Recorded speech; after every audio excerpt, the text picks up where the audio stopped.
All right, we back. We back. We back. We back. We back again. Fucking in timeout. We gonna win. Hella faded right now.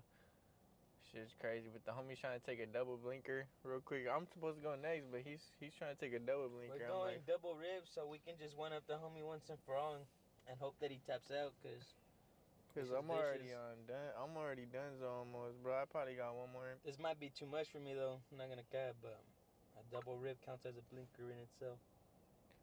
Nah, you're crazy. You're crazy. Nigga taking double blinkers, bro. Oh, boo. Blows it through his nose too. This fool's straight. This fool's a straight dog. I'm scared. Give me the other one. Yeah, I'll smack this one. You good? I'm high as shit. OD, but What the fuck is this? He said, let's blow this channel up. you can see it or not. It makes, like I said, bro, this channel. I would have done this back in the day, but, bruh, keep it real with you. It's so hard to do videos like this, bro. Because you realistically, you gotta, honestly, I'm gonna keep it real with y'all. If you don't, man, I'm not gonna say it, bro, but it's hard to do channels. It's hard to make a channel like this. Boy, life like Mario right here. Bam. Okay, now it's I got the zombie. Oh yeah, yes sir. Now we got my boy Julian as well. Yeah. So they drove. Where'd y'all come from? Originally, I'm from the Bay. I went to LA. Picked up Julian. Oh, so he's from LA? Okay, that's dope. I'm from Fresno. Oh, you from Fresno? Oh, damn. What the he fuck, put up bro? on me over there. Damn, bro. We made our way back, but we had to pull up on you before. Yeah, so my boys be doing TikTok. They be going crazy as fuck on TikTok, bro. We got some levels cards here today for y'all boys. We're about to take some blinkers and shit like that. 2 grams berry blaze and cereal milk. What do y'all want to do? Like a blinker challenge or what? Or what do you want to do? Or y'all want to just do like hella blinkers? Let's just see. Let's see if we could. I don't even know I can handle a level blinker for real. Fool, that shit be fucking me up, bro. I'm gonna be real, dog. Like, Cereal milk? Ooh. did y'all even bring water, bro? Nah. You want me to go to the gas station and get y'all water? Bro, let's go to the gas station real quick. Bro, we're not good, bro. Fuck you, bro. Nah, I'll get y'all water if y'all want to. Dinner. Alright, so we got, what else? We got cereal milk. What flavor he got right now? Berry blaze, cereal milk. Bro, I rolled a hash hole right before I put up here, bro. Literally, bro, I was smoking a hash hole and you texted me. If you would have texted me earlier, I would have waited. That's all good. Have you ever smoked a hash hole? Yeah. A Levels one, though, or not no? a Levels one. Nah, Levels make some, bro. Oh, actually. You ain't seen that one? Yeah, nah. That's an exclusive, low key. That's an exclusive. Bro, my first Levels pack I got, they sent out the Levels butter. Oh yeah. Oh, it was like the regular dabs, huh? Right? Yes, Yeah. That shit was fire. Oh, he's going out on a blinker right now. Oh, y'all are crazy. Y'all are crazy, bro. I'm gonna link both of them down in the comments.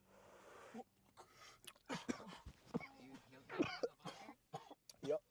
Oh no. I already smoked the whole car up. Let me know if y'all get hot. Ooh, you're crazy as fuck. Yeah, Crazy. Oh, hit another one.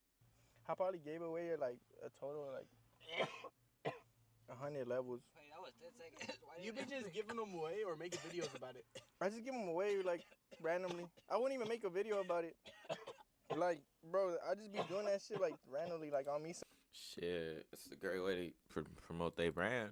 Or if it's your brand. You know, sometimes you need to record Hey, shit. Dr. Bernard here. This case was an accident that's becoming more prevalent in the United Shit, bro. I used to make edibles. Moldy coconut. What the fuck?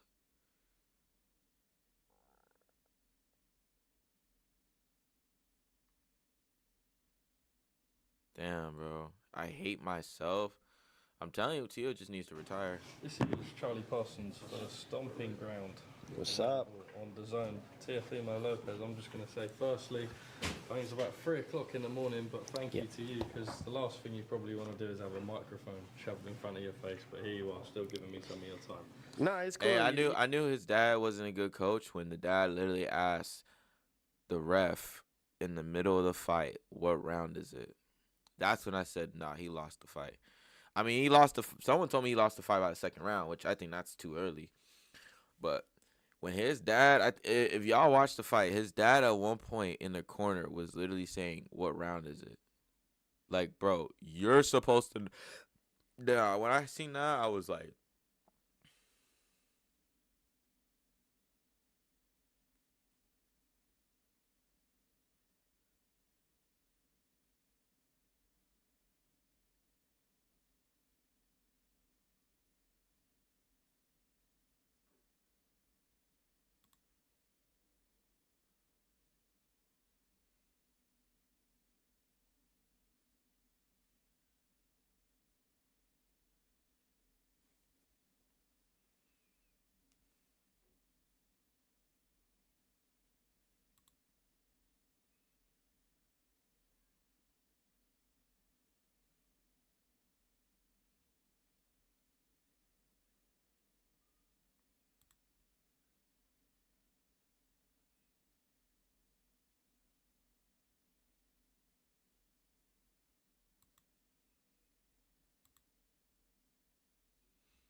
People need to hear this as well. They need to hear the other side. So this is how we do it. Initially, let's just say a record attendance here at MHG. Yeah, that's for the awesome. fight tonight, and a lot of those fans coming out for yourself. Yeah. Proud that you've been able to do that as a New Yorker yourself. Yeah, I'm actually grateful. I'm grateful for it. It's definitely something that was a dream of mine, and we accomplished that. We didn't get the win that we wanted to tonight, but no matter what, we did something more than anything. We brought everybody out here to watch and witness. Just a greatness, yeah, really greatness. When I saw you walking through the corridor, I said, "How are you?" And you said, "Hey, I've got to take my losses like I take my wins." Yeah. Obviously, you have been in this position before, but you seem like a man who, obviously, a little bit deflated, but understanding that that's What you part of talking life about? and it's part What of you talking about, Willis? What you talking about? Rubbish. No, honestly, look, I look at it like this. It's a prime example. When life comes at you, it'll come at you in many ways, and you gotta treat it like a champ. That's it. You gotta treat it like a champ. Tell yourself it's okay. I learned from it, and I treat it like a champ every time. So, if you're going through hard times in your life, whether it's from any sports or academics or anything like that, it's okay. You're still a champ. Throughout watching the fight week, a lot of people were saying that you were in. I mean, I think Tio deep inside, I think really, I'm not gonna say this. I think he regrets taking the fight. I 100% think he regrets taking this fight, because I'm not trying to give Tio excuses, but I don't think Tio was prepared to literally face against Shakur, because you now realizing it, I think he probably thinks in his mind, and I'm not trying to give him an excuse. I'm just saying my opinions on what the fight outcome. I think he really realized, like, I'm not even really fighting a lot, and I'm about to go fight one of the best fighters in boxing right now at my weight class. It almost looked literally similar to the Canelo and Crawford fight. Instead, it was just like you knew Crawford was going to win versus Shakur and Tio were kind of 50-50. And then there's times where it's like, nah, Shakur's going to win by unanimous decision if he does what he needs to do. But, I mean, I just think he realized, like, probably by, like, the third, fifth round, around those time, he should have never taken this fight. And I think Tio's ego and his dad kind of pushed him to take this fight. Because if I believe it was Tio under Top Rank with Bob Arum, they would have never made this fucking fight this early. They would have made it probably around a couple more fights in junior welterweight. And I think Tio hasn't really gotten a lot of fucking work. And with what I don't want to happen is him just go get thrown into big fights with like other contenders, because I just think Turkey doesn't know how to build up fighters. And you kind of see it right now. Like these guys honestly were not even supposed to be fighting each other at the moment. I just think these guys all just kind of I think all these guys are just realizing that they're not as developed as fighters as they thought they were. And yeah, Tio's been developed by Top Rank for a good amount of time, but like the last 3 to 4 years, he hasn't fought really too much. And I just think that he probably deep down inside realized, like, I'm not prepared for this shit. Shakur, on the other hand, like, Shakur, he's moving the way he wants to move to get these fights. I just think that Tio wasn't even prepared to take this shit. Now looking at the fight and seeing it, he was not prepared for that shit. Do you think maybe there was a chance that you maybe used up too much energy in the build up to the fight? No, not at all. I think honestly, it's just the way things played out, the cards that were at hand. The dealer, I was gambling, and the dealer didn't play my cards right. That's all. Talk to me about the fight itself. Just what was it like in there? How come you didn't really feel like you could get into the rhythm and such? I mean, just your perspective on it. Yeah, I think I was just honestly too focused on one particular objective, one particular thing, than really enjoying what I could see opening. I was catching him a lot with the body shots a lot. So I think that was one of my effective arsenals that was getting him every time. But I think just more combinations, especially finish with left hooks and stuff. I did poorly on not listening to my team. That's on me. Take it on the chin. My team did a phenomenal job. They had great guidelines. They had great instructions. I just didn't listen tonight. I suppose now, obviously, you wouldn't have had a chance to watch it back or think about it back, but was there anything that surprised you about Shakur Stevens? It's my journey. I guess I just never took on Baphomet, so I just got to keep it moving. Final message to those fans and supporters of yours who have always stayed by you. To all you guys, man, honestly, I appreciate you guys more than anything. Don't ever quit That's what I'm saying. I don't like seeing fighters tape. like this. It makes boxing even more sad than it is. Like, I don't like seeing fighters.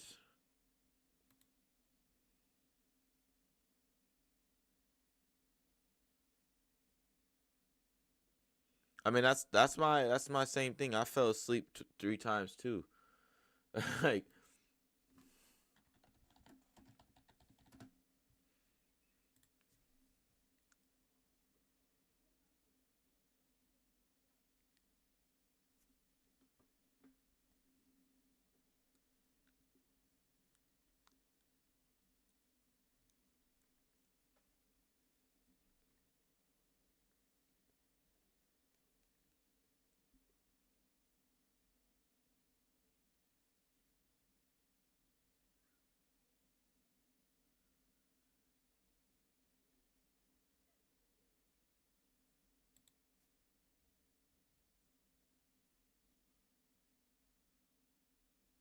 I don't think Tina needs to get back in the ring anymore.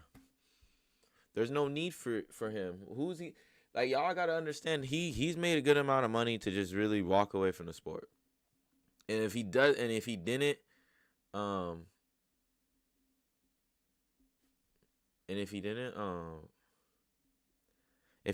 then that's his fault. But I think Tio shouldn't come back. I think Tio should just retire. At this point, bro.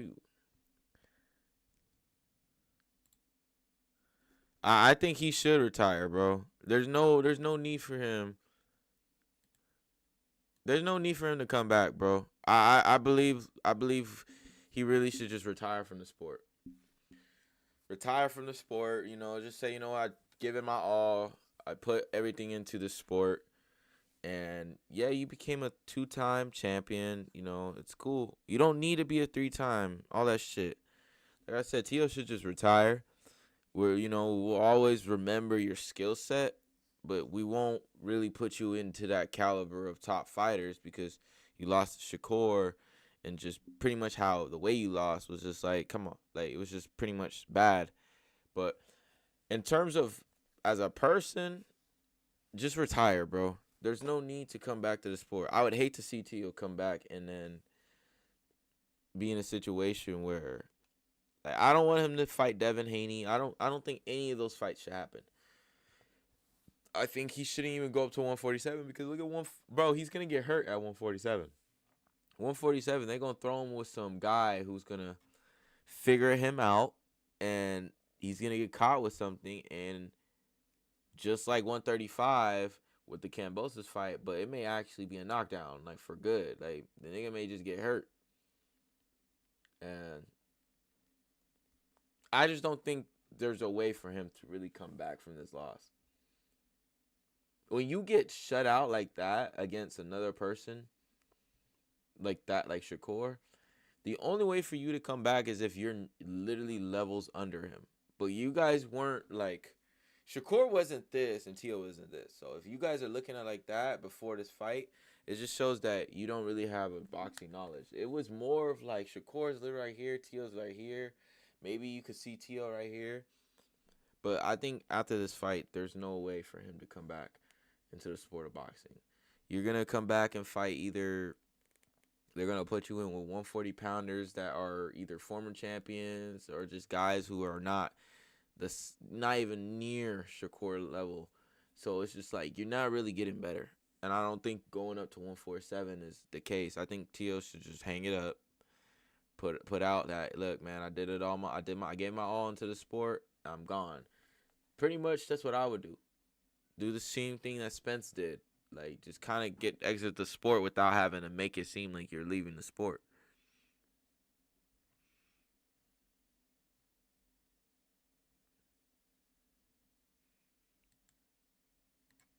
Time, but I think just more combinations, especially I'd say just the distance. I was playing it too much to his game. That's all. Yeah. The atmosphere in there, special. Yeah. I know it kind of doesn't matter too much now, but like I say, that Oh no, I always Sugar Ray Robinson, Joe Frazier, New York to even be in this. Yeah, this is an accomplishment within itself.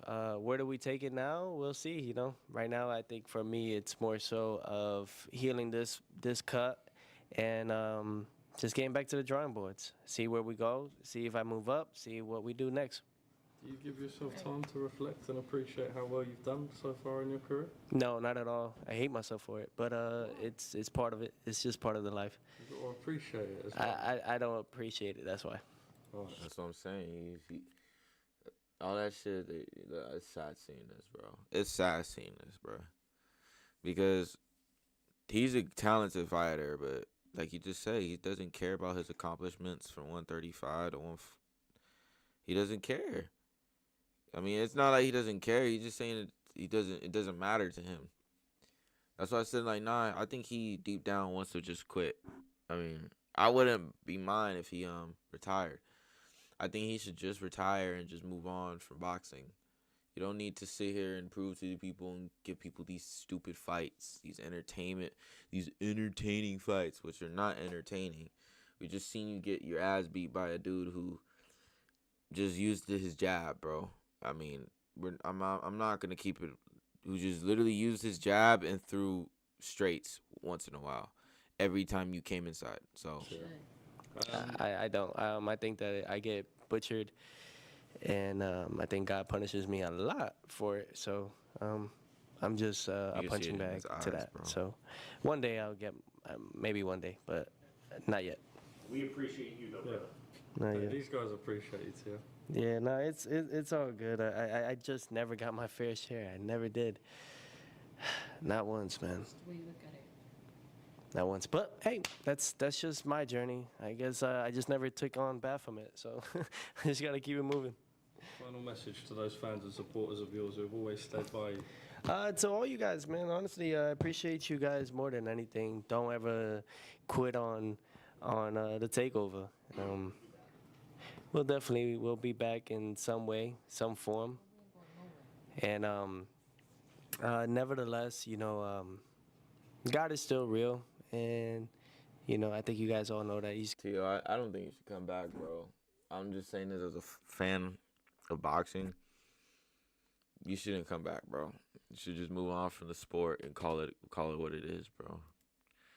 That's my take on it, bro. I just think coming back and trying to prove a point, it doesn't, because then everybody gonna always bring up this performance, bro. I just don't think there's nothing he could do. He's got to fight harder. Tonight I didn't fight too hard, so we got the decision that we got. But for everybody, I pray and hope that you all still support me after all this. I just want to say myself personally, just quickly before I do wrap this up. Like I said at the start, it's 3 o'clock in the morning, and I think it says a lot about a man to still sit here in the position that you're in now. So I think credit to you, and I think you've got to give yourself a little bit more respect, because that says a lot about a human being. No, thank you. I don't mean to down it. It's just I grew up. I grew up with always. I grew up hard. I grew up hard, tough. So I'm always hard on myself because of it. Yeah. But it's nothing to take away from the fact that I am in a good position to be here and take it on the chin like a true champ that we are. Teofimo Lopez, thank you very much for your time. Yeah. Thank you, guys. Love you. Nah, Tio's just right boots, but we're trying to make the Virgil Ortiz. I want to say that I told my corner, I said, I'm stronger than he is. Did you feel like you hurt him at any point in the fight? Yeah, for sure. I hurt him a couple of times. My jab, my left hand to the body, my left hand up top. I put on a great show tonight. Obviously a great performance against your best opponent. Any disappointment that you didn't stop him? Because you said even during the fight you wanted to stop him. No, there's no disappointment. It's boxing at the end of the day. I seen him go out there, and when I was about to stop him, he started fighting back a little bit. So respect to him. He's a sharp fighter. He got a lot of knowledge, and he did what he did to survive. Got a question from the Norfolk Recorder in Virginia, down there at the front. Did you think you was really gonna beat him up that way? Yes. Yes. I've been told you this.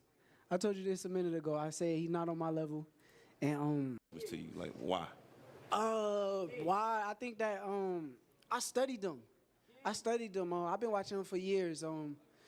I seen T.O. when we was in the amateurs. Everything that I seen was there tonight.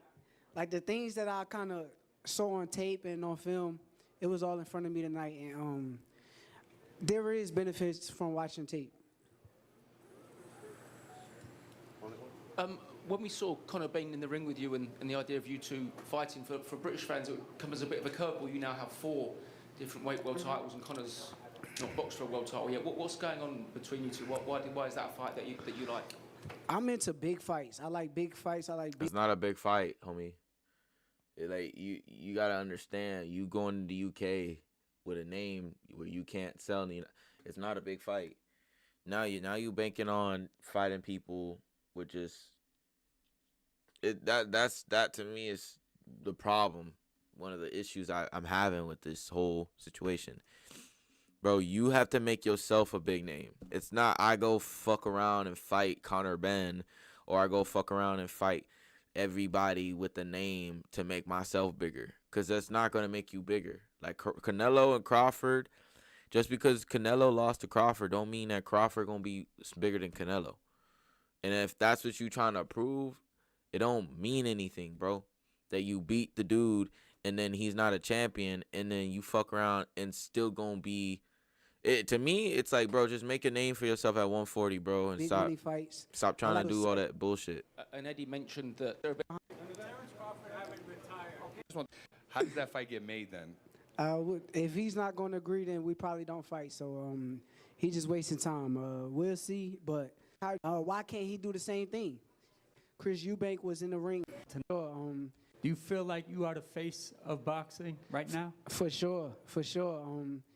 I just stayed steady. I told everybody my moment was going to come. I've been calling people out. And T.O. took the bait. Finally, somebody took the bait. I've been begging for this moment. And we finally got it. Hey, Shakur, congratulations. Great performance. This is Vince, the writer. Early in the week, I wrote an article about comparing this fight because I kind of thought this fight would go this way, and I compared it to Mayweather when he fought Gotti. Oh, God, get his belt. I said they're going to say I got one of the best jabs in the world tonight. How about that comparison? I've been calling you this generation's Floyd Mayweather. Say love for Floyd.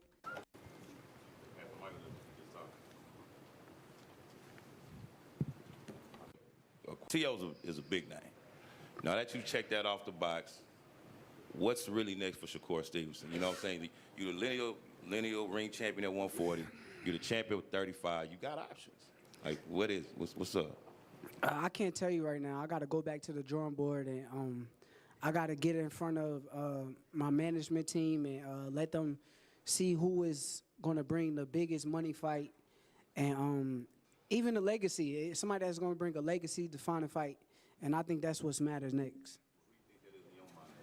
I have nobody.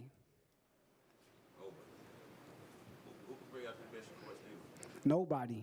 The only person who could bring out the best Shakur Stevenson is me.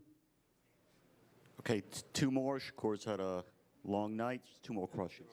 Shakur, I did see Terrence Crawford with a...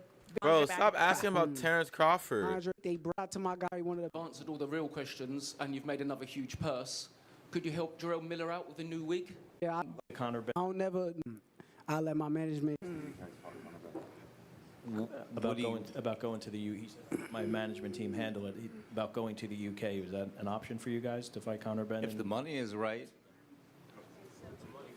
If the money is right, and he, I mean, the rehydration clause tells you everything you need to know. He's just in there bullshitting and trying to get a headline on his big night. I thought the whole thing was the same kind of clown nonsense that Teofimo did all week. But listen, if the money's right, and His Excellency and Rick and everybody at the ring, look.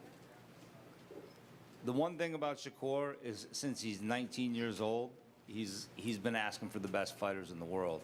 Teofimo was just the first one to say yes, so he'll fight anyone, but it's gotta make sense, not just financially, but he's not gonna put himself at an unnecessary risk. But yeah, to fight at Wembley Stadium, what does it hold? 100,000. He just sold out. You heard the crowd tonight. I think we should give him his respect for.